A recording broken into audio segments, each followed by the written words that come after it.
difference in superconductors and their engineering properties. So superconductors have an amazing property. They can carry a large amount of current, and with these currents we can generate magnetic fields. So this is what's implemented in MRI scanners. These are several Teslas, so the magnet you stick to your fridge is several milliteslas, so they're 1,000 times bigger.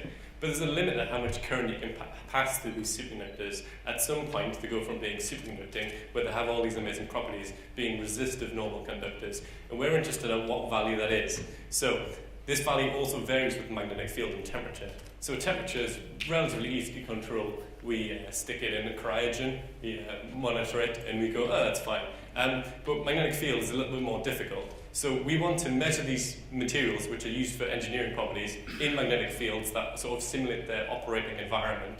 So we do that in a bore of a magnet. So a bore of a magnet is kind of, in an MRI scanner, the bore is where the patient goes in.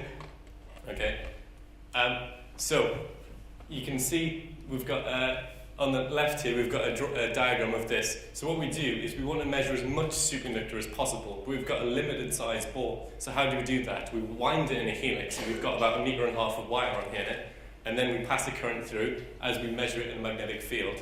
The problem is, when you drive a current through a superconductor, you generate your own magnetic field. So how do you say, I have this critical current as a function of my magnetic field? What magnetic field are we at? Are we at a total field due to the sort of superposition of these two fields? So my research is essentially modeling the field distribution caused by the current flowing in this wire.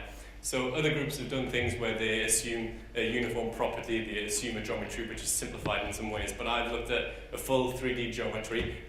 Aptly, I've used Faraday's law to model how the field is distributed, and then I've looked at the distribution.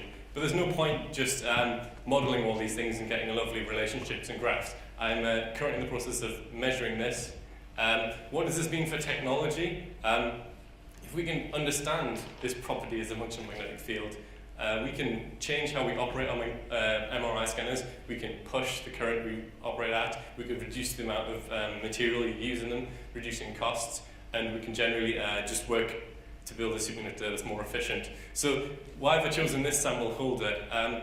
The research group I'm in measure all the materials used in the fusion reactor in France. I don't know if anyone's heard of ITER, and this is their standard. So I'm trying to solve a problem which a lot of people have just assumed can be neglected. And hopefully, in a few months' time, I should be able to present all of my data and results and say, yep, this works. So whichever person measuring whatever superconductor in whatever sample holder will be able to say, we've got a property of the material which isn't due to the way you've measured it.